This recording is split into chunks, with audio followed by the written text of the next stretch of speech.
holidays, man. Hey, we are here. We're here. Happy holidays. This is a post-Thanksgiving edition of Cover 2. I'm with my boy, Jesse Naylor. How you doing, Jess? I am fantastic, Coach. We didn't get to do Cover 2 last week because the 49ers decided they wanted to play Monday Night Football. Monday Night Football is for the birds because it just means that we don't get to do Cover 2. But either way, right. and then to top it off, it was a Thanksgiving week. So it was the double whammy. If maybe it wasn't a Thanksgiving week, we could have still figured it out. But I digress. Here we are, a couple weeks later, a lot to talk about. Excited to do the show with you. So much to talk about. The Niners, man, we're rolling 9-4, just beat the Cleveland Browns. The Niners are sitting pretty at a seventh seed in the playoffs. We're coming up on a bye, a much needed bye. I mean, I feel like there were even spurts during that Cleveland game where you started to see like we need a bye, right? The guys are getting tired. We're not finishing games. Like we need a bye, and much needed. Right now, this season has been a roller coaster. I mean, what hasn't happened in this year? Everything from scraping the pot of feeling like we are going to be completely boom or bust to actually having questions about whether or not we should be buyers at the trade deadline. Now to at one point, our defense being so injured, it was a foregone conclusion. There's no way we can stop anybody. There's no way we can get a pass rush. There's no way that we're going to stop the run. Fred Warner's gone. I mean, what are we going to do? I think that was a really big catalyst of the season. And right now, I want to take a breath, right? And let's just get into grades, all right? How do you feel about grading the Niners at the bye? Now, an overall grade, we're definitely going to get into offense, defense, coaching, right? We're going to take our time. But just an overall from the hip grade, what do you got? A plus. I mean, can I give enough pluses on this one? Like the fact that the Niners are 9-4 after 13 weeks and everything that has happened throughout the course of the season. If you give anything other than an A plus, I don't know what to tell you. Like, what more are you expecting? Giving an A plus doesn't mean that you think they're going to win a Super Bowl or anything crazy like that. You're just grading them 13 weeks into the season with the context, by the way, of everything that has happened to this point. And the context says they lost Fred Warner, who's their emotional leader. They lost Nick Bosa, who might be their best overall player. CMC, we talk about it every week. So for some reason, like people think this is like a slight against the 49ers. It's actually proving more why the A plus is warranted. CMC, I still don't care what anybody says, is not the same player, especially in the run game. As a receiver, yes, but he's not as explosive. You see it on the outside runs repeatedly. You see it in the 3.6 yards per carry or whatever he's averaging this year. You see it by not having back-to-back explosive specifically running games. But he stayed healthy through 13 weeks. Trent Williams has been healthy through 13 weeks. George Kittle has missed time. Brock Purdy has missed time. The offensive line has been rotating left guards. They're trying to figure it out there. They've started 3 different left guards. Dominic Pooney hasn't necessarily been himself. They lost their first-round pick. They've lost, everything under the sun. Brandon Ayuk still hasn't suited up. Mustafa started the season on IR. How many things can a single team go through? And yet, when we look at it, they're still 9-4. It's an A plus, man. There's just no other rightful grade. That takes me right. Well, number one, kudos. That's exactly how I feel as well. I'll put it like this. Let's just get into the coaching staff. For me, bravo. The real A plus of where they stand in the bye is not only are they 9-4, but the way that, dude, it is a shame that Kyle is coaching like this with this team. If we would have gotten this Kyle with some of our better teams, lock to win this. We're using everybody, right? The way that Kyle has called up the offense, not even for the year, but for Mac Jones and Brock Purdy. Like, if you really want to think about it, you're saying, oh, well, all of that's Mac Jones. Dude, Mac Jones was like averaging 40 plus passes a game for like a month. Dude, he was dialing shit up left and right, right? We don't have any. Oh, Juwan Jennings. We're forgetting the fact that Juwan Jennings started the season hurt, right? And we didn't have a healthy Juwan Jennings. And the emergence of Kendrick Bourne. Kendrick Bourne was holding shit down for like a solid 3 weeks, all right? It was all about Kendrick Bourne. I know that George Kittle is back, but I remember at one point, we were looking at Jake Tonjes like, Jake Tonjes' first touchdown catch of his career. Jake Tonjes is really stepping up for us. Oh, my God. Jake Tonjes. Why do we need Luke Farrell? Because Jake Tonjes is doing so well. There are so many unsung heroes that have stepped up for us to have this 9-4 season. Now, I don't want to, come on. The elephant in the room is we have a last place schedule. Okay, those are facts. All right, but we're rolling the dice out and we're still playing ball. We're still handling business. And there's nobody in the league that can make us feel bad about the wins or the schedule that we had just off the injuries that we've accrued alone. Coach Saleh. Go ahead, man, because I'm gonna keep talking. I'm not gonna let you talk. Coach Saleh, man. Okay, let's just talk about the start. In itself, the job alone is unfair. I left you a top 10 defense and you bring me back chicken shit. You bring me back into this nonsense. This is nothing like what I left you with. Not only that, you strap my hands in the trade deadline because you're letting go of players instead of getting players. Okay? So there was a huge exodus of all of these guys leaving when Saleh first got here. So it's not even like he got the defense and was like, the boys are back in town. Hell no. Everybody was out. Then on top of it, you bring in all of these rookies and you basically say, have at it, man. You got a fresh new batch of rooks, make something of it. And he does. And he does. Look at Alfred fucking Collins, man. Look at Alfred Collins. Look at where we were in April and where we are now in December, bro. Talking about Alfred Collins. All right? Could you have imagined the arc of Alfred Collins juxtaposed to CJ West? Could you imagine that? I don't think anybody would have called that. But I digress.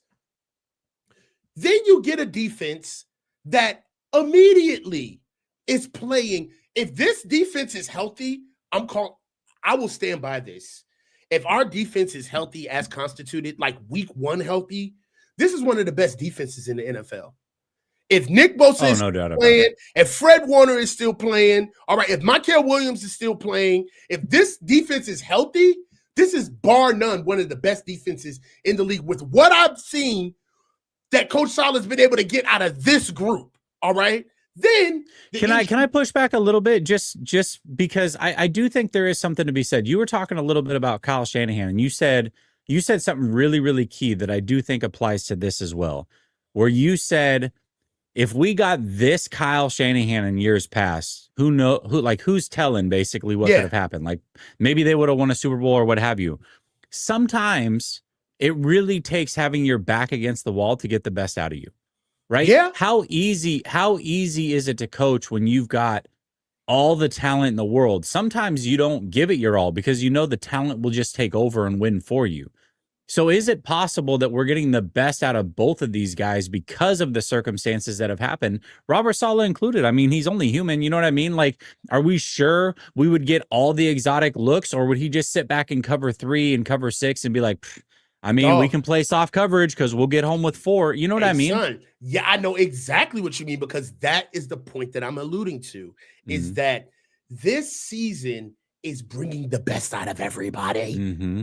It's bringing the best out of everybody. Everybody is forced to perform. There's no free rides. I said this at the beginning of the fucking season.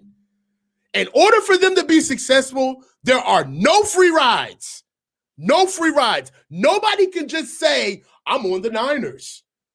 No. You got to be a part. You got to pick up a shovel and dig. They've all responded. Trent Williams, God bless him. All of the vet days came into the season out of shape. I don't give a damn what anybody says. You've seen it. He was out of shape. Played himself into shape. Trent was having some games in like the first 2 to 3 games of the season where I was like, son, this shit don't look good at all. Okay?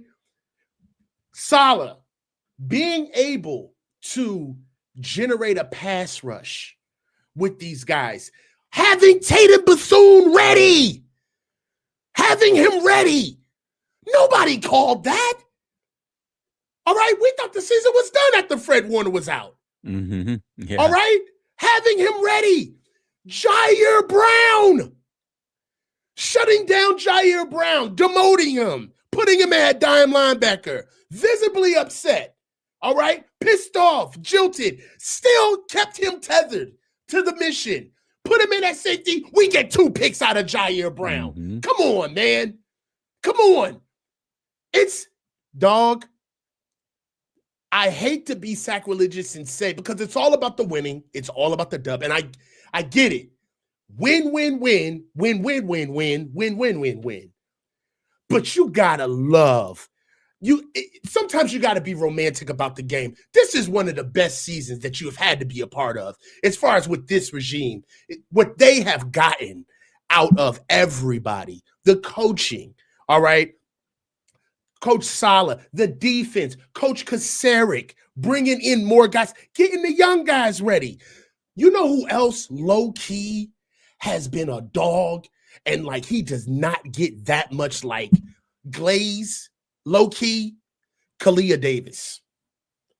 Kalia Davis has been all year long, son, dude. He has been all so consistent. Long. Yes. Kalia Davis has been balling, man.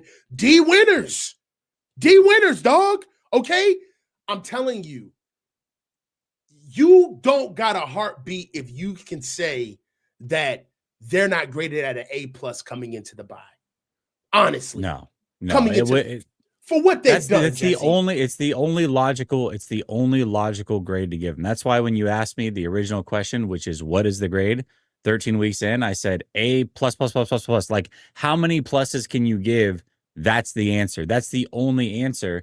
And one thing you just talked about, which has been true, and I've said it umpteen million times throughout the course of the season, especially in the post-game shows, this is probably my favorite Niners team as a fan in the Shanahan era, because of everything that's happened, because of the fact that they continue to find a way to win. Even when they lose, like they're in these gritty performances, they stick around with teams that they have no business from a talent for talent level sticking with, and they just find ways to win. It's like they just stick around long enough, don't make any mistakes, allow you to make a mistake, and then they capitalize every single time. How many times have we seen superior, talented 49er teams lose a game that they shouldn't lose, or allow a team to stick around that probably shouldn't stick around? This is the opposite of that. Yeah. What was Kyle Shanahan's record in close games and blowing, 10-point games, fourth quarter? All that's out the window. They are finding ways to win all of these games, not some. It seems like every single time they're in a tight game situation, they are executing at a level higher than their opponents, no matter what, which is amazing to see, because the things that I laid out for a successful season had nothing to do with winning or how far they went in the playoffs or any of that. It was trimming the fat from a salary cap perspective. Check. Mm-hmm. It was developing these rookies to the best of their ability. I mean, you can't. Hold on. I'm sorry. Hold on. Just real quick. Go ahead. Developing the rookies. You can't make up for injuries. Injuries happen. There's nothing you can do about that.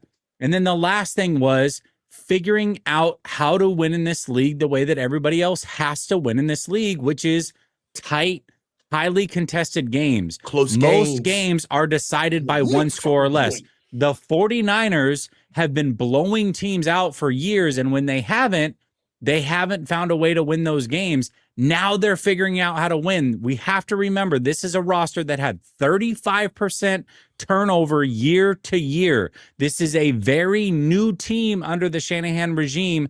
They needed to learn how to win, and they are doing just that, man. It's absolutely an A+. Dude, we are organ grinding, man. We are exercising some demons with this season. I'm telling you.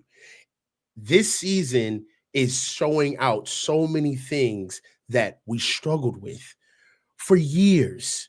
Like you said, blowing leads, game management, starting slow, not taking advantage of opportunities, penalties. All of these things have been killing us. I remember there was at one point, another big thing, not developing young guys. We're playing our rookies now. By hook or crook, I get it. We have to in some circumstances. But finally, and it's showing that the coaching staff can do it. We can put guys on the field. Competition is still flowing on the team going into week 13. That's just the defense. It's time to get the offense some love. Christian motherfucking McCaffrey, bro.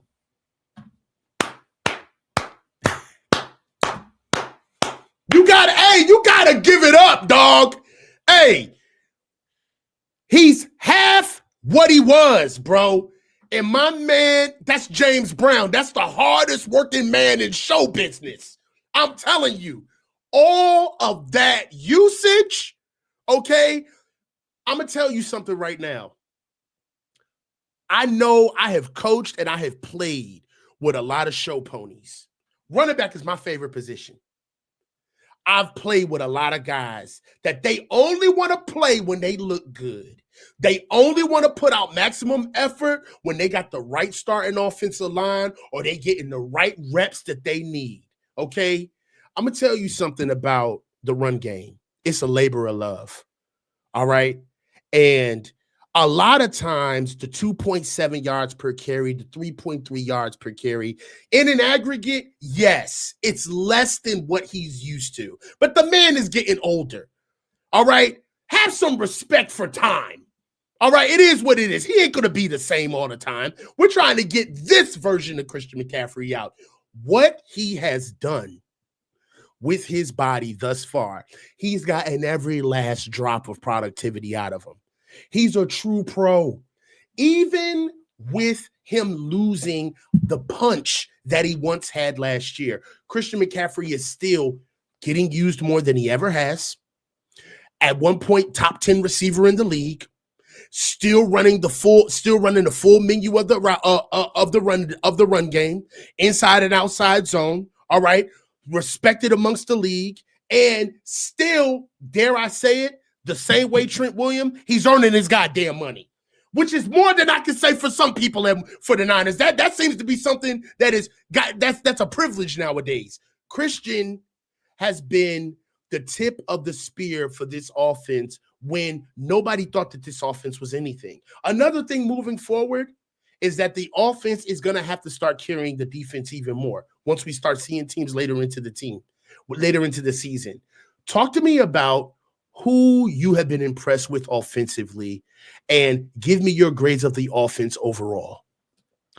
I think, well, first of all, you said something there at the end that I have to touch on, which is the offense is going to have to carry the team. And we keep saying this, yet we've seen two of the most complete games from the defense and special teams to help this team win. I mean, even in the Cardinals game, right, where they put up 40 points, how many short fields were they given because of the defense and special teams? 3. This game, they had the same situation. They scored, I think they had a 16-yard drive touchdown, 18-yard drive touchdown, and like a 30-something yard drive touchdown because special teams and defense, the offense has been very complimentary and at times has carried, right? But I guess what I'm saying is this team is still pretty damn complete. As much as we look at it on paper and say, well, they have a lot of injuries, they shouldn't be able to compete on defense. They're figuring out ways to contribute defensively when the offense isn't living up to expectations, i.e., the game against the Panthers, right? Mm-hmm. This game, very, very similar. The offense did what it was supposed to do, but the defense and special teams certainly did more than what they were supposed to do. So yes, the offense I would assume is going to have to carry things, but man, I feel like we keep saying this, and that hasn't been the case yet. All right. Allow me to push. Not that the offense hasn't done a great job. I'm not saying that they haven't, but allow me to push back. Mm-hmm.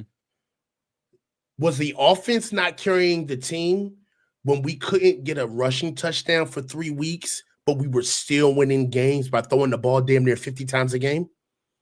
Were we still not finding a way to get it done? Because, all right, look, individually, in a vacuum, an offense that can't get a rushing touchdown, there's issues, right? What's going on with your offense? Now, holistically, when you look at complementary football, you still if you're on defense, I don't care how you guys get it done. Score points. All right. Make us right. Compliment what we're doing for you guys. So if you guys can't score a rushing touchdown, I don't need you to beat your head against the wall trying to figure out why you're wasting reps during game time to figure that out. Do that on your own time. But in the meantime, you're the pros on that side of the ball. Figure out a way to get a process and an SOP together where we can walk this thing into Sundays and feel like we can win the game. And the offense has done that early, especially with a backup quarterback. Would you not say that? Listen, that's two very different things. You said the offense is going to have to carry the team. Yeah, and while I agree on paper, but me pushing back against that is not me then saying also that the offense hasn't done what they need to do or hasn't been good. The offense has been amazing and spurts has carried, but saying that they have to carry, I don't know that that's the case. The special teams has been elite. Eddie Pinheiro, Sky Moore, the defense has done a really good job. The defense has done a really good job too. I'm just saying, saying the offense has to carry the team means that they are the unit, the dominant unit week in and week out. And we haven't seen that for multiple weeks in a row. We just haven't yet. Okay. So I get that and I can respect that, but I'm forecasting here. Walk with me. As the season progresses, teams are going to start falling off. All of this conversation right now, week 12 is amazing right now because everybody technically, in a way, is still a live dog. We're still talking about people that are quote unquote in the hunt, right? As things calcify, cream is going to rise to the top and we're not going to see the Browns offense. Okay. I love what our defense did Sunday, but I can still keep the main thing and understand that we were playing against a very bad offense. For sure. Okay. We're not going to, if we are talking about success for this team, now we've talked about this, we're not going to, shoehorn in another subject, but would it be safe to say that you and I will both agree that a successful season, by and large, at the floor would be that the Niners go to the playoffs? Agreed? Yeah. Oh, yeah. All right. So with that said, we're going to be seeing some type of comparable offense in the playoffs. All right. We're not going to be seeing the Browns, right? Well, God love them, but we're not going to be seeing the Cardinals. We're not going to be seeing the Titans who we got coming out of the bye week. All right. We're going to be seeing teams that are in the playoffs. From my perspective, once we get into the playoffs, it's going to be imperative for us to score, for our offense to put up points, for us to jump on teams early, right? So yes, right now I get it. Complimentary football all day long. That's what we're doing. One hand is definitely washing the other, and I see that. Down the line, as the cream rises to the top, like I said before, I see offense can't mill around and wait on the defense, right? Our regular SOP, the way we usually have done things is what happens? We lead with our defense. Defense comes in, they start fast. Offense gets at least maybe 2 to 3 drives to get their act together. That's if the defense doesn't get a pick or some type of turnover or some type of short field opportunity. Man, we've seen this. That story is as old as time. Those days are over. This is a whole new team. And if it stands to reason that we're winning a whole new way in the regular season, don't you think it would stand to reason that we're going to have to start winning a whole new way when it comes to the playoffs if we get there, if we expect to go? Yeah, I mean that's entirely possible. I mean, we're going to be facing more complete teams. Even down the stretch. Like I look at Chicago. I look at Seattle. Those are very, very complete teams. They've got a good offense and a good defense. Chicago may not rank high defensively, but they've had their two top corners out for a long time. They just came back this last week, and we saw the clamps they put on the Eagles, right, in prime time. So you got to look at the team as is. It's not necessarily the same team all year round. Seattle, their offense wasn't complete until about 3 weeks into the season. They started to figure it out. They had a new receiving core, a new quarterback, a new offensive coordinator, and it took them a few weeks to get going. So you're going to play more complete teams. But I guess what I'm trying to say is, like, I don't want to discredit the other units for this team, because I feel like the 49ers are showing to be a complete team right now. And I think that's what it's really going to take to win in the playoffs. You're also not going to roll into the playoffs, have one of three units firing on all cylinders and carry the other two. That's not going to happen in the playoffs either. Agreed, man. Let's get some super chats out the way. Got them piling up. New member. I think is he yours or mine? Alex Maya 5300. He may be mine. Thank you, man. Gammon Brown 9898, my boy Gammon. Thank you. If you had to describe yourself as a garden tool, which tool would it be? Juwan Jennings. Sorry, no, I'm just playing. Jeez, that's.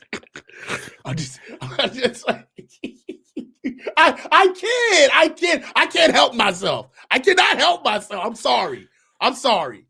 Yeah, I'm just joshing. I'm just Juwaning. It was pretty apropos. That was pretty good. Good timing on that one. Good comedic timing. Thank you. I see that you're staying away from it. It's cool. Bill Kennedy, 9554. I'm greedy. Won a home playoff game. Thoughts? Man. You're gonna have to win the division. We have to win the division. But listen, the Rams completely stunk it up this last week. So you got a chance. You're only one game in the loss column behind both Seattle and the Rams, and both of them play this week and you don't. If somehow, some way, both those teams lose. Also, by the way, you're going to play Seattle week 18. If there's anything on the line, anything in week 18 on the line, Sam Darnold's going to wet the bed. You can almost guarantee that. So yeah, it is. That's very true. Cam's dad, one, thank you, because we play as a team deep in playoffs. Yeah, I mean, I think that what do you think? Do you feel like this is some of the most cohesive play that you've seen from the Niners this year? Oh, yeah. I mean, I feel like for the first time, special teams is a strength of this team. I feel like for the first time since Ted Ginn, we have a returner that can actually do something. And special teams is a forgotten unit, but gosh, it's so important. And this team's fire. They're finding ways to win with every single unit this year, which is pretty massive. I mean, this. I need to say this as well. I have been dogging Sky Moore because let's be honest. Because he doesn't do anything as an offensive player. There wasn't much before the last two games. But the back-to-back games of Sky Moore finally breaking through, getting north-south, putting his foot in the ground, and getting traction. I mean, it is such a weapon to start the Arizona game off at the 1, right? Open up the Browns game with a 66-yard return. Like, I mean, stuff like that is like, those were backbreakers to that. You know who I felt bad for Cleveland's defense. Cleveland's defense. Oh my God. I felt how hard so do you have to play, man? Yeah. My God, they were doing everything. I mean, when everything was right, dude, they were like flies on shit. It was bad. They made Christian McCaffrey a focal point yesterday, and they succeeded. Christian didn't do much yesterday, and they really made it a point to phase him out. Kyle, you got to give him credit down in the red zone. The keeper with Brock, genius. I was saying before that play, like, what are they going to do? Like, get Juwan involved. Maybe they need to get George involved, and like to keep Brock, to give a keeper, especially with the make on Brock being able to be mobile. That was a great play by Kyle. But I felt horrible for the Browns defense because honestly, their entire team kept shooting him in the foot. That dude, first of all, does Stefanski need to be fired, bro? That was such a horrible coaching job. Yes. My God. Everybody saw this kid about the fumble. How many times did he try to fumble the ball before he fumbled the punt returns? What's the kid's name? Havinston? I don't even. Bro, I don't know who it is. This kid fumbled the ball like 3 to 4 times before he actually gave it up. I'm looking at Stefanski like, bro, pull this guy. He literally pulled a Kyle Williams that game. Bro, it was just like, bro, how many times? Son, Too Much Sauce 33. Does Ricky Pearsall get an invite to the cookout? He tries. He definitely tries. But that's the point. He tries. That's why I don't want to invite him. He be trying. Oh, get with ass. Like, why you trying so much? I don't know. I'll let you know next year. Bill Kennedy, 9554. Predict last 4 games. Number 6 this week, regardless. All right. So the last 4 games, we got Tennessee, Indy, Chicago, and Seattle. Mm-hmm. Tennessee's a dub. Off a bye. Come on. Yes. Yeah. Indy's lost the last 3 of their 4. Indy's lost 3 of their last 4. Isn't Daniel Jones playing with like a fractured tibula or something? Yeah. He's got I think you just like mixed fibula and tibia, which is amazing. Tibia, whatever the hell. Tibia, fibula, my knee bone's connected to my whatever bone. Hey, all I'm saying is that they're coming back to earth. They're coming back to earth. Now, obviously, what they bring is that run game. The run game is Jonathan Taylor's going to be a handful no matter what. Oh my God! But we'll see what we can do with that. But I will say this: I don't feel as there's traction there. I didn't feel like that about a month ago. I felt like, man, the Colts were running through the league with a buzzsaw. They've slowed down tremendously, and I think they just lost this week, didn't they? Didn't they lose? Yeah, they lost to the Texans. Yeah, they lost it. Yeah, CJ Stroud's first came back. So that one. So Indy, I got as a win. So I got what do you got? You got Indy as a win? I don't know. I mean, I don't know what games are they're going to lose. I think they'll go 2-2 down the stretch. They're definitely beating Tennessee, and then the final 3 they'll lose 2 of those. But the bottom line is this: they just have to win 11 games total. 11 games is what it's going to take to get in the playoffs. 11 won't do it. And they're gonna get those 2, so they'll be in the playoffs. Is all that matters. Yeah, they got to win 2 games. All right, Kennedy and Bernie of the Unbeaten agree 100%. Not the best, but my favorite Kyle's team. This is my favorite Kyle Shanahan team. Yeah, by far. Yeah. Smack Jones 919 and BA didn't want part of this clown. Talk about Sky. Shit, even number 6 looks great.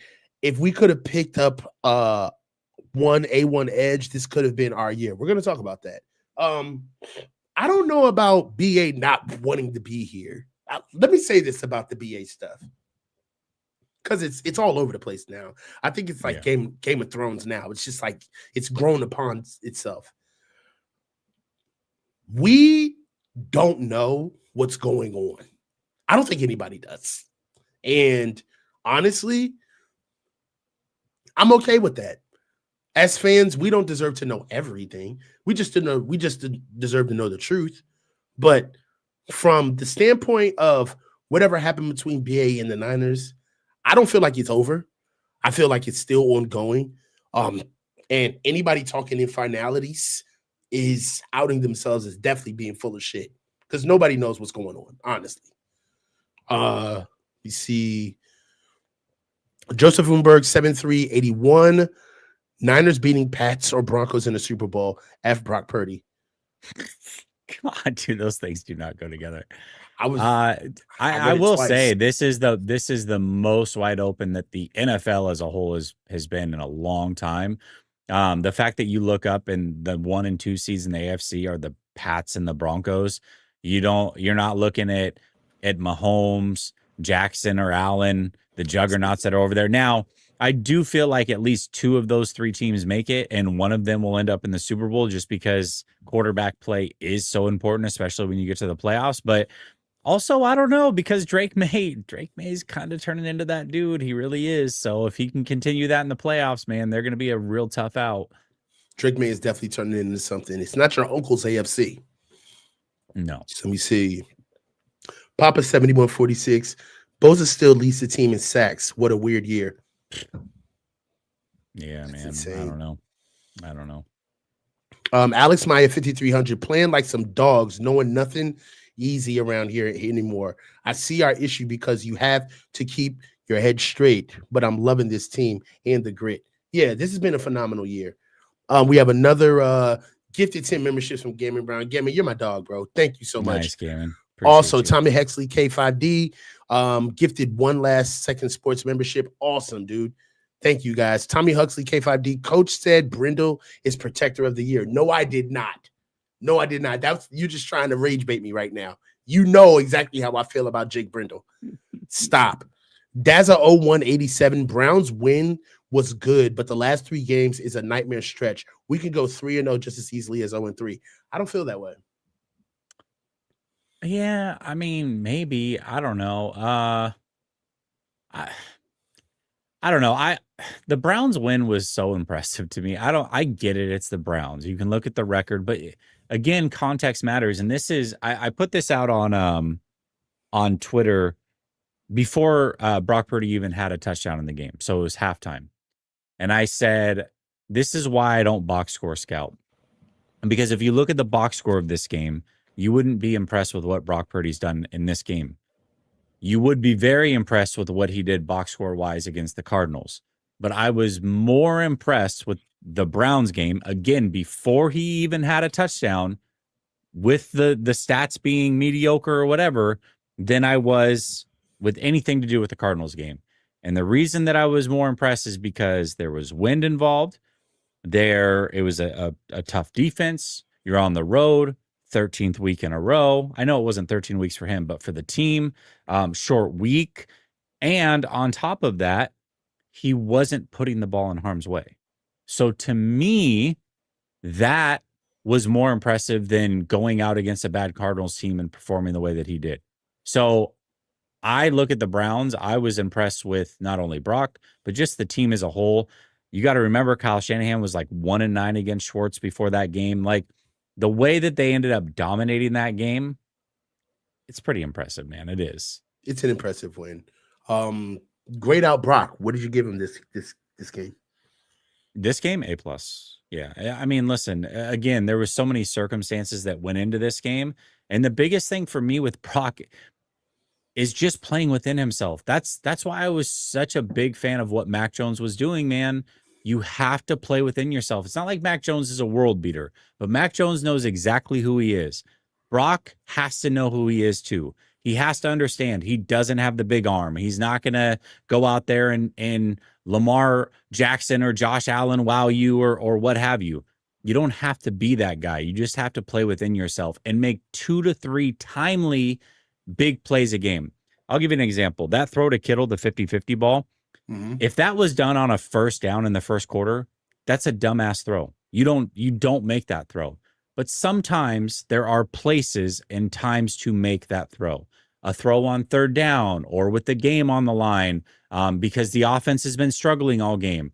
It's totally okay to make those throws. And him choosing to make that throw then, yes, it worked out.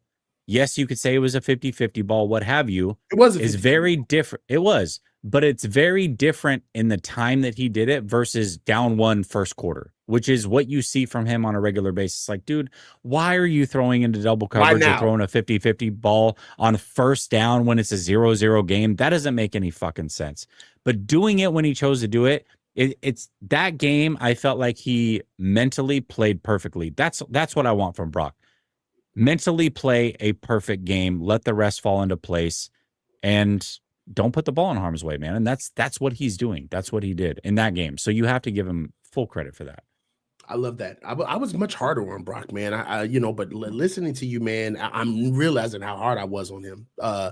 He did have a very good game. Moving into KFW 9257, we need to keep it real. 3-0 against teams with a combined record of 9-24 isn't that impressive.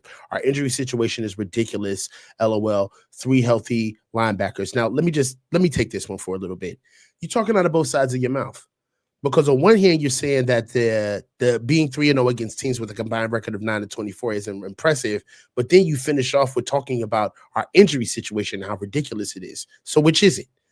Are you impressed at the fact that we're winning with the injuries that we've accrued? Mm-hmm. Or would you be upset that we were 0-3 with these teams and they were a combined 9-24 and saying that the injuries don't matter? It's no excuse. So, you know what I'm saying? Perfect ain't on the menu. That's my point. All right. And I understand that you can be so cynical right now, but you be missing out on the rest of the league.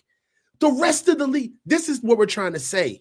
There's really no creme de la creme this year. It's wide open. So guess what?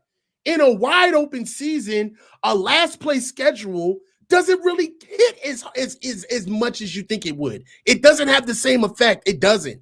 Okay. I could see if there were teams that were just world beaters that were really running away from the Bills. You know what I'm saying? Golly, thank God we don't have to face the Ravens. Everybody's struggling. Everybody's injured. Go ahead, Jess. I think two things can be true to a certain extent. Like, I'm with KFW from the standpoint of like, okay, just because they went 3-0 in these games doesn't mean that you all of a sudden think they're going to win a playoff game. I don't think they're going to win a playoff game. I still hold true to that. Okay. However, what we're doing today on this show is we are grading 13 weeks into the season. We're not looking at the playoffs and predicting, are they going to get a win? If we're doing that, that's a very different conversation, or how far are they going to go in the playoffs? But we are grading what they've done 13 weeks into the season, and giving anything other than an A+++++ and being impressed, it's just disingenuous in my opinion. I can't believe I'm about to do this, because this is some shit that me and you would laugh at on the phone if somebody said this. But Jesse, if they go to the playoffs, dude, I got them winning one. At least. Hey, yeah, I see, do, man. Bro, we'll see. The playoffs is a whole new season, bro. Is there a matchup that you wouldn't say that against though? Because you got to see how they match up, right? Like if they match up, if there's one team that you're like, man, if they play so and so, I just don't like that matchup at all. Like maybe that's the team they match up against. You know what I mean? Yeah. Or maybe maybe there's a matchup you really like, and that's the team they match up against. I don't know. I don't think they're winning a playoff game, but we'll see. I just look at it from a standpoint of like, man, once you know how to play in the championship rounds, when you get somebody out there who really doesn't know what they're doing, or you get a coaching staff that doesn't know what they're doing, you can have a team. You can have an OC that doesn't know what he's doing. Jesse, the playoffs is so finicky because all the points go down. It's about running game and defense. Who can travel? Who can play? Hold on. Who can travel? Who can play 60 minutes? Who has been playing more 60-minute ball games than us? Nobody. Don't disagree with that. I'll tell you this. All right. On the inverse, I get it. Who will we face, and who will we not want to see? I get all of that. But ask yourself this: if we made it to the playoffs, could you think of any teams that would want to play us? I don't necessarily think that there's a team that would just be excited to play the 49ers. Nobody will want to play us. But I also look at the Dallas Cowboys right now, and if they sneak into the playoffs, who the fuck wants to play that team? I'm not scared of it. This they defense. You can say that. You can say, but their defenses look good since they've made the trades. That's my point. All right. Since they added Quinnen Williams and Buddy at linebacker, their defenses look good. Like, all right, man. You know what I mean? Dak's hooping right now. Like, you know what I mean? There are teams that you're scared to, not that you're scared to play, you would prefer not to play, but that doesn't mean they're going to win. That's like, listen, you don't have to be scared to get your ass whooped. And in the inverse, sometimes being scared doesn't mean you're going to get your ass whooped. So I just look at it and say, what you said was, and I think this holds true, in order to win in the playoffs, you have to be able to run the ball and stop the run. The 49ers don't run the ball successfully on a per average clip, and they don't stop the run successfully. They just Jordan don't. James came out of nowhere, dog. Like what if Kyle's just been like keeping him on ice? Like he literally, keeping him on ice. He's not even suiting up. He's not even some real Machiavelli type shit. God. That would be crazy. I'm just saying, man. Like there's life, and I feel fortunate to be in this. I feel fortunate to be in this position of the season. So I don't think that I have the right to be cynical. You know what I mean? Yeah, I'm not saying brought be us cynical. this I'm just far. saying let's make a prediction. And listen, bigger than life. Jesse doesn't know football because I'm saying that I don't think the 49ers are going to win a game. How does that prove any football knowledge? It's a fucking opinion about who's going to win a game. Like what? That doesn't even make any sense. Come on, man. Oh, because I'm a bigger fan, I think that they're going to win. So you don't know what you're like. What the? Doesn't even make any sense. We don't do the ad hominem attacks, man. You can't. It literally doesn't make any sense. You can't attack me because you don't like my point. Okay. Yeah. That's what this is. You don't do that. All right. Points. And the thing is about a point is, can you defend it? Whether it's not, are you right or wrong? But if you truly believe it, can you defend it in the moment? Can you articulate it? And the answer is unequivocally yes. I don't make a point unless I feel like I can defend it and articulate it. So we're both making points, but I mean, this is a part of the show. Us pushing back against each other. That's what we're here. This just can't be a circle jerk. Okay, like it's got to be some form of like. I was about to say something wild, but it's got to be some type of give and take. You know what I'm saying? Like I caught myself. But all I'm saying is that, like I said before, man. At some point, you know, all right, we're going to analyze and be content creators and all of that, and I get that. But do you ever? And I know you do this, and I'm saying hypothetically, but do you ever just put it all down and just sit back and just enjoy and just watch and say, like, dog, what? They're pulling stuff out that I didn't call. I didn't call Mac Jones this year. I didn't call that. All right. I didn't call Alfred Collins this year. I didn't call that. Kendrick Bourne. I didn't see that coming. All right. The generated pass rush once we lost Nick Bosa and Fred Warner. I didn't see that coming. I asked, how are they going to do this? Mm-hmm. Right. But they're essentially having mini 1-game seasons. Like that's how much altering and packaging and different ways of the offense. This is how much they're doing week to week just to stay afloat. This isn't, they're facing the Browns, so they got lucky. They're facing the Cardinals, so they got lucky. They're facing the Panthers, lucky them, they got lucky. The Panthers just curb stomped the Rams. So it's literally is week to week. So that's all I'm saying, man. This league, and that's again why I love this team so much this year, because we see it every single week where one team, and usually you stop seeing it around like week 9, week 10, because the league just normalizes, right? And it's like, okay, the cream rises to the top. You know who's who. You know, but dude, you're still seeing it 13 weeks in where a team that has no business beating another team finds a way to beat them. You're like, how the hell did that team lose to that? It happens this week. It was the Panthers and the Rams, you know, a couple weeks ago, it was the Bills and the Dolphins. Every week you can point to this, literally every week, but the 49ers haven't been on the side of how the hell did they lose that? They have been on the side of how the hell did they win that though? They have been on that side.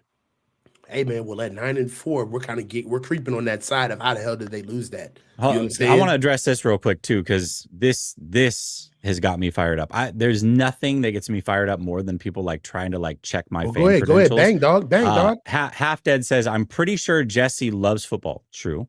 And wanted to be involved somehow and knew the 49ers get tons of views and pretended to be a fan. All right, bro. Don't do that. If that's the case, then how have I posted? Just anybody right now can go to my posts on my channel and see posts from me 15 years ago with my kids. I've got a post from when I was in middle school wearing a 49ers jacket. Like that doesn't even make any sense.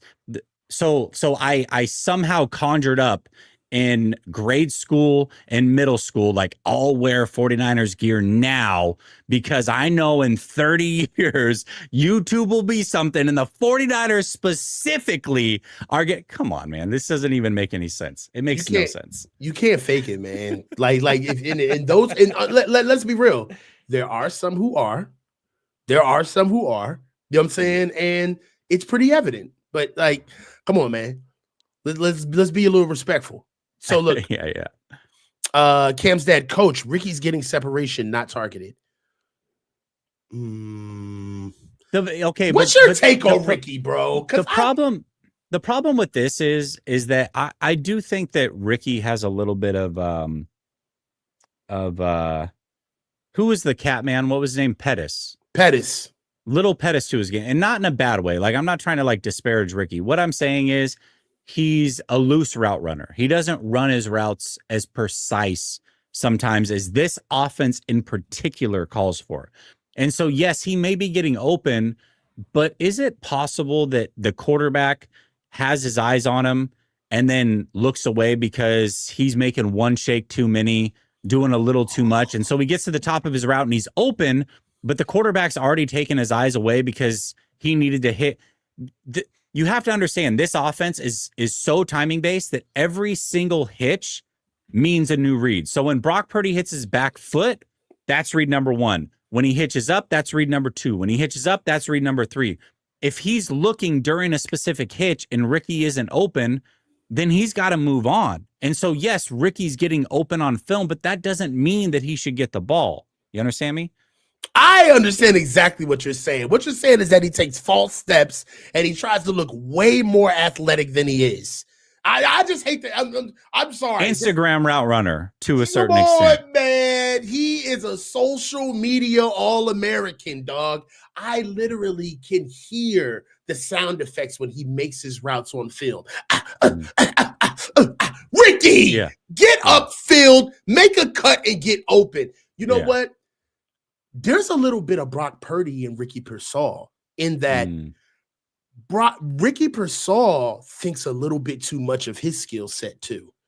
If Ricky Pearsall picked up a little bit of Wes Welker, a little bit of Danny Amendola, all right, somebody that just gets to the point because you know that there's a limited amount of time that your athleticism can be a weapon before you have to get on the ground. If you played with a little bit more suddenness in the fact that you just want to get open instead of you want to look good. Look, Ricky has gotten all of the grace in the world. He's had a rough start. We already know about mini-men. We all saw what happened. Wish death upon me. We get it. All right. Everything happened with Ricky. And then before, this is a point that you always make up. Ricky was hurt before he got shot. Okay. Before he got shot. Now that he's back, all right, he's been out. We're forgetting the fact that Ricky Pearsall was out majority of the beginning of this season as well. Yeah. All right. Yeah. And he had to get brought back. I'm telling you right now, Ricky Pearsall needs to start getting a streamlined approach. I get exactly what you're saying with Ricky, and it is frustrating. I saw him run a screen against the Bears, bro. The Browns, he made so many cuts that were not necessary. He's making all of these moves. Dude, we get it. You want to be cheetah. You want to be the snow leopard. I get it. You think you're athletic. Dude, get upfield. Stick your foot in the ground and get upfield. Find paint. It's enough. I know exactly. Ricky Pearsall, he's wasting steps on the field. Sean, for the win. What's the offensive identity of this team? I can't say that we've established 113 games into the season. Yes, all 3 phases are contributing, but what are we on offense, and where is Ricky Pearsall? We just talked about Ricky. What we are on offense is that I think we're game to game. Honestly, I really believe it's what Kyle sees as the best mode of attack for the team that we're facing, because we don't have enough to stay consistent at one area. We have things that we like. We have plays that we like. I've seen Kyle baking in a lot of things, especially in the run game. We're mixing the run game up very well. But I believe that our identity is that we adjust. I truly believe that that's our identity, is that we're an offense that adjusts. We adjust to what we're facing. We're CMC heavy. That's our offense is CMC. So that's what it comes down to. Whatever CMC Artful. Is, that's the offense. That's it. That's the offense. Very well said. That's the identity. By the way, Jesse, I haven't been able to make super chats on your channel for nearly a month. Was I show banned? Was I somehow banned? I don't know. I'll go look at it. If one of my mods might have, I don't ban people. So I'll have to go look, make sure that you're not banned. I apologize. If you are, I'll unban you. I don't know why you would be banned. Cam's dad won. We win next 3. Last game, very close. If we play the 4-1 seed, then we win it. Homer, maybe. Faith. I don't know, man. I mean, we know that the Super Bowl is here this year. I'm not going to talk about it, but it'd be amazing. It'd be amazing. Yeah. Alex Maya 5300. My little bro's Seahawks fan. The last game of the regular season, he's finna be nasty. I can't wait. It's finna be nasty. I can't wait. I get it. It's gonna be a good game. Gojira Von Jinx. Do you think Brock and Kyle had a long and serious conversation last week about those crap throws, which is also on Kyle to stop calling those plays? What do you think about this? What do you think about the split is between Kyle, Brock, blame on the picks last week? Well, I mean, I think serious conversations happen on a regular basis. I think that's why it's so funny when people are like, man, Jesse, you're so hard on Brock. And like, you don't think Kyle says way worse to him than I do? Like, are you fucking high? Dude. Like, these coaches, I get on YouTube and I hardly cuss. Like, I just kind of tell you how I see it. But man, if you don't think that there's been a time or two when Kyle has turned on the film and been like, what the fuck is this, Brock? You fucking do that shit again. This is my off. Like, come on, man. This happens on a regular basis in the NFL. Whether you're a good quarterback, a great quarterback, a bad quarterback, coaches and NFL talk, they don't mess around. Anything I've said about Brock is child's play compared to what happens in those quarterback rooms with Kyle and him. I guarantee it. Now, that doesn't mean they have a bad relationship. It doesn't mean that Kyle doesn't have culpability. It's just the truth of how these things actually go down. So, yes, I'm sure that there was a conversation about it. I'm sure it wasn't the nicest. It doesn't mean that there's a rift. It's just the way that the NFL fucking works. Agreed. Keith and Bernie beaten. I'm going to say it. I believe this team has a chance to play past the divisional. I didn't think that a month ago. Something feels special. It's romantic. It's romantic. Hey, you know what? Whoa. Actually, that's a great point. And I want to say this team is very Brock Purdy, meaning last round pick, last pick of the draft, very underdog. We're sentimental. That's this whole team, man. This whole team bro. Is very that. Yeah. I feel it. Love is in the air. I feel it, man. I feel it. You can't tell me you feel it, man. All right. Keith and Bernie, the unbeaten. Jesse, you were right. The Rams defense is sus. I said this, man. Telling you. Dog, when we lost to the Rams the second time, the number one thing that really pissed me off is that I saw how mid their defense is. Their defense is mid, bro. It is mid. Yep. The Rams, I hear it. Braden Fisk, Byron Young, Jared Verse. I get all of that. Man, them linebackers, that secondary, son, the Rams defense is suspect. They are suspect. They didn't do we lost to them, but that was by way of our defense having trouble with Matt Stafford and Sean McVay dialing up against us. Yeah, they just outscored us. Yeah, they just outscored us, bro. Like, they weren't stopping us. Whoa, my man, 10 grand. Herbie Holland, 5,800 with the hundo. I feel you, dog. Hell, I don't care what happens the rest of the way. Win a playoff game or lose a playoff game or don't make playoffs at all. I'm still impressed with this team. I had them at 4-13. Thought they would tank with all the injuries, but they haven't. So I'm cool. Hey, yeah. I'm not mad at that. Cam's dad, Jesse, you get heat because you're Cone adjacent. I'm Cone adjacent. Listen, I don't give a fuck. Like, people are gonna say what they say. Like, this whole thing, like, it's so funny because like, I'll go back and forth with people on here because it's fun. Coach will tell you, like, I don't give a shit what people think about me, dog. Like, I don't care. I have zero fucks to give. Like, yo, hey, the only reason why Jesse is like an upstanding human being is because he's a father and he found God. Outside of that, he's a savage. I'm trying to tell you guys. Like, that's the only thing that's saving this dude, man. Like, God and his boys. Outside of that, dude, he's John Wick. It's over. Sean for the win. Pretty Ricky, what they call him. Hey, it is what it is, man. Ricky's got to show up and help us out. DGTY225. Should we look at drafting Kombucha Jenkins? Yeah, listen, I haven't put any thought into the draft at all. So Is that the like, kid at the Texas that's A&M? what I don't know, but that's what the Cardinals are doing right now. I'm not trying to be there yet. All right. Yeah, I'm not doing it. Hey, let's get into some super chat. No, let's get into some sleeper. Yeah, Yeah, let's do it. because that'll help us out big time. All right, man. I made this one really, really easy on us because I knew the Monday night game was going to happen while we were live. And so I wanted to make some picks to have some skin in the game for that. So here's what I've got. First of all, promo code LSS, get a 100% deposit match of up to $100. Link is pinned to the top of my description. Also, right now, if you use that same promo code, you'll get a free $20 play. You don't even have to make a deposit. So here are the picks for this evening. Win basketball, Michael Porter Jr. just has to basically have a pulse and show up on the court and get any stat, and we win. Stephon Diggs has to get 50.5 receiving yards. Feel good about that. Mac Hollins has to get less than a touchdown. And then Drake May has to rush/pass for more than 272.5 yards. Those are the picks. $10 to win 40. Just a little quick one. You can tail me, you can fade me, but either way, use promo code LSS. All right, coach, let's get back to it. My dog, we got some more super chat. Dude, we're like super chatted out.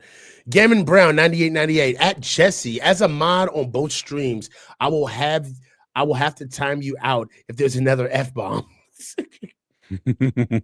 I know, man. I'm definitely getting loose with it. I will say on stream, I'm very professional. That is one of the things that I do struggle with in my personal life is I curse a lot.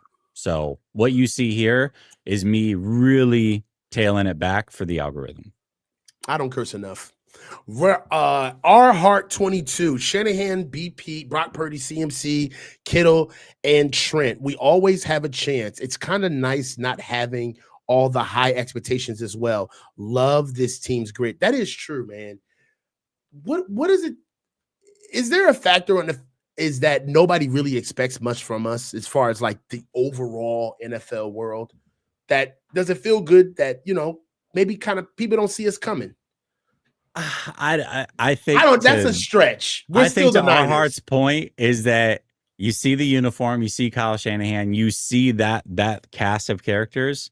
Nobody is taking the 49ers lightly in the playoffs. 0% chance of that happening. Kenny 757, my boy Kenny.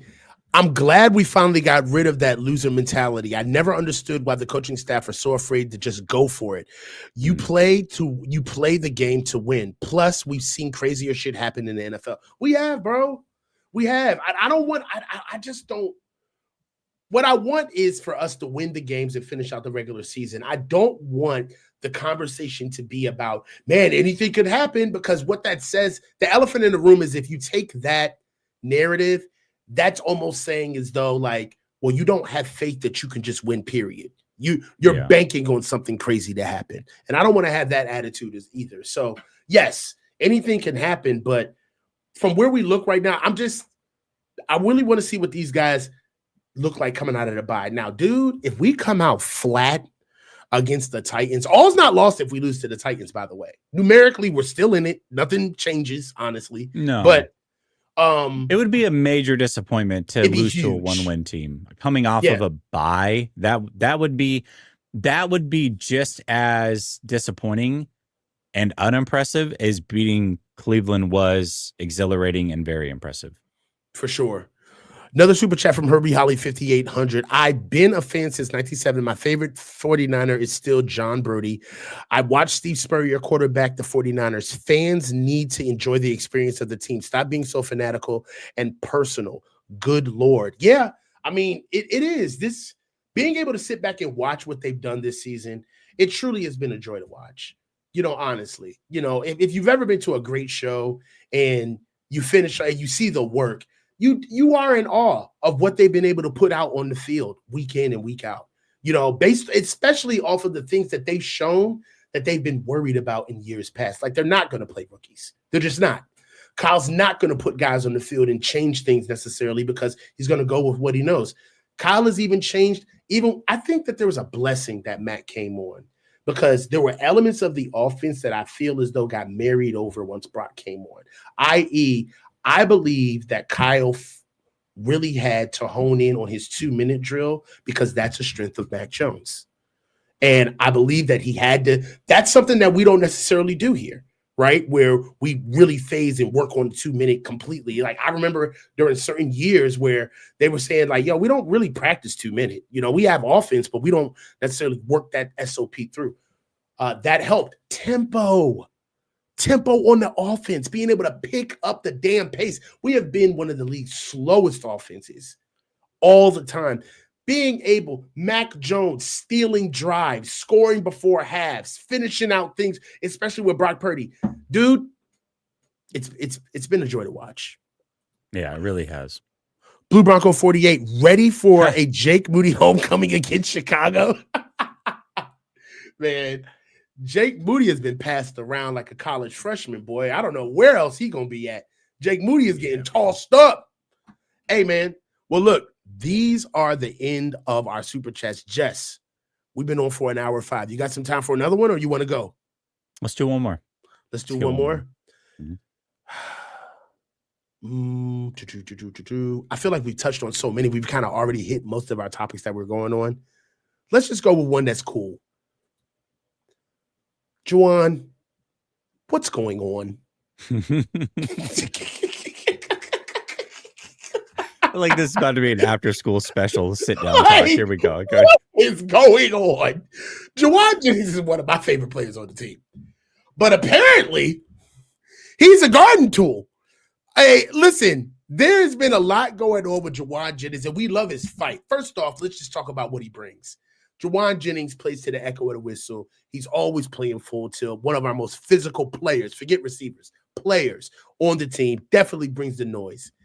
As of late, Juwan Jennings has been getting into a lot of skirmishes on the field, particularly over these last 2 weeks. Juwan Jennings got nut shot, okay, goes onto the ground by a defender for Carolina. And in the beginning of it, I believe it was Morik, their safety, who went back and where Juwan went up to him after the game and punched Morgan in the face. By the way, didn't we all think that Juwan Jennings was going to get suspended for a game or something? Whatever happened with that? Do you know? It just never happened. They find him. They basically looked at Morig as the aggressor and suspended him. All right. So moving along, we get to the Cleveland Browns game. I didn't notice any skirmishes in the game, but after the game, longtime defensive lineman, what's his name? Harris? Shohei Harris and Myles Garrett said something too. And Myles Garrett. And Myles Garrett is kind of known as like being like one of the most mild-mannered, affable guys in the NFL. But hold on, let's consider the source. Myles Garrett also took off somebody's helmet and tried to murder them mid-game. Like, come on, Myles Garrett. Can you really talk? Murder is a very, very murder's a strong word. So I've got a theory. So what happened is the dude Harris said that, you know, Juwan was a hoe and all of this, and you know what he said, and then he ran behind his offensive line. I played for a long time. There's really only one thing that you can say on a football field that can make somebody like take it to that level, right? Or at least this is like the gateway. And a lot of it can happen when you're going back and forth with a guy. I think there could have been a possibility that Juwan was running around throwing around SMDs, man. Because that would get you ready to fight, bro. That would get you ready to fight. Because there's a lot that's said. It's not necessarily an office room. It's not necessarily like a corporate America on the field. Yeah. So a lot of stuff is being said. So in order for you to kind of like break that norm, there's got to be some type of level of respect, of disrespect. What do you think, by your perspective, is the best guess of what the hell is going on with Juwan Jennings and why everybody is responding to his on-the-field antics seems to be? I don't know. I just look at Juwan Jennings is that guy that's just always right up on the edge. And it's really annoying as a Niner fan when he goes over the edge and does things like in the Tampa game, for example, where he's just getting a penalty for no reason when you're in scoring position and takes you out of scoring position. Those things can be annoying. What we like Juwan Jennings, though, is exactly what's happening right now, where he's not getting the penalties. He's not getting in trouble. and he's just agitating the hell out of his opponents. Like, these guys clearly were so perturbed by whatever was going on that they had to talk about it in a post game, which means they were out of their game on the field. They were absolutely taken out of their game by Jauan Jennings. Yeah. Now, was what he said appropriate? I don't know. I mean, that's up for every individual to decide for themselves. We don't even know exactly what was said. If they took offense to it, then they took offense to it. That doesn't mean that the next man's going to take offense to it. All is fair in love and war, and words are just words. So ultimately, the way that I see it is, you had your chance to shut him up on the field. You were unable to do so, and you got in your feels afterwards, and that's exactly what Jauan Jennings wants. The only commitment he has is to his teammates, not the opposing team. And I will say, I get it. The league now is different, and all these guys know each other, and they're friends in the offseason, and all of that. But there's also something really fun about being a bit old school and not giving a damn about who's on the other side of the field or the other side of the lines when you're playing basketball, and just being an agitator and having the old school mentality of competitive spirit. And I think that's what Jauan Jennings has, and I like it. I personally like it. So yeah, it's gritty. I mean, it's still within the confines of the game. When I feel as though that guys take a stand to speak like that, one, it could just be flat out true. There are things that you could say amongst a group of men where everybody's kind of like, dude, what? You know what I mean? Like, what did you say? Oh, there are things that people say that will get you punched directly in the mouth. But if you're willing to say it, then, you know, you got to be ready with what comes your way. And that's what happened with him last week with Morrig. I mean, I'm sure that he said some off the wall, off color stuff, and that's what happened, man. I don't know what to tell you. Like, it goes both ways. Hey, man, let's get to the next one. Stefan 49ers. My little nephew loved the new fireworks and premium Wi-Fi. Yeah, something on your channel, maybe? Yeah, awesome. Yeah. Thank you. I feel bad, man. I didn't do any. I don't know what he's talking about. I didn't want to just take credit for something I don't know what he's talking fireworks, about. I don't know. Yeah, fireworks. Sure. Thank you, man. Thank you. I'm glad. Thank you. I'm glad your nephew loved it. Gammon Brown 9898. Shout out to Herbie Holland 5800. Exactly. Herbie Holland just dropped a buck 20 on the show, which is we love, man. Thank you so much for the support. That's amazing. Too Much Sauce 33. Does Ayuk and his wife not fit in the Cabo fit in with the Cabo and couples crew? It's kind of giving high school clicky vibes. Like you said, man, I don't know, bro. Like I get Brandon Ayuk fatigue, honestly. It gets to a point where I don't know, man. Either play or don't. I will say there is I understand what he's saying about the high school clicky stuff. Let's not sweep this under the rug. There was a point in the offseason where the wives of like Kittle and Juice were like celebrating the fact that Dre Greenlaw had moved on, supposedly. And it was like this big old thing. So, like, yeah, there is something to that. It's not just a Brandon Ayuk problem, right? It's these wives do seem to be a little bit clicky. Now, does that mean that that's what the perspective of the players is? I don't know, but it's a little weird. It is.